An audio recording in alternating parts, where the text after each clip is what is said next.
Hey guys, this is Rob with AlienRider. I'm going to do a quick little tutorial talking about how to customize your launcher or your apps that are available on the M2 Pro device. So there's a couple of ways you can navigate to get there. So on your Android Auto device, you can choose Settings, then go into Android Auto, and then you have a lot of options here to customize a little bit, whether your music starts automatically or whether you connect with the phone locked. So kind of review those. But you want to get to customize launcher. And then here you're going to see all your apps that are available to Android Auto.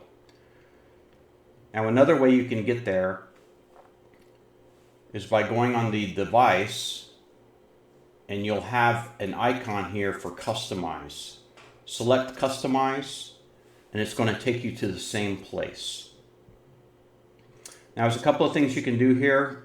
One, you can disable the apps so the icons are not presented on the M2 Pro device. So I'm going to do that for apps like weather, reminder, news. Let's say I don't use YouTube Music, we'll turn that off. Game Snacks, whatever that is, I don't need it. And then also you may want to rearrange your icons. So I'll move my navigation up to the top. OSM and maybe I want my phone up there.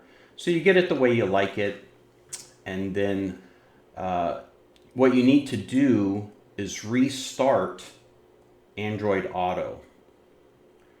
So you want to go to Apps, see All, and then select Android Auto, and then do a force stop.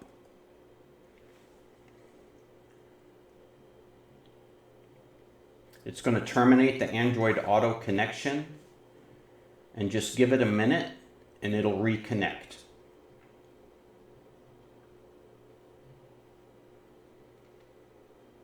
There we go.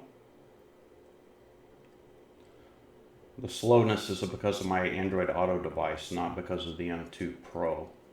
So now we'll go back into icons, or apps rather. And you can see now my navigation apps are up here at the top, and those apps that I unselected are no longer available. So I've cleaned up my M2 Pro app screen quite a bit. So there you have it, quick little tutorial on how to customize a little bit and get your app layout the way you want it. Thanks for watching.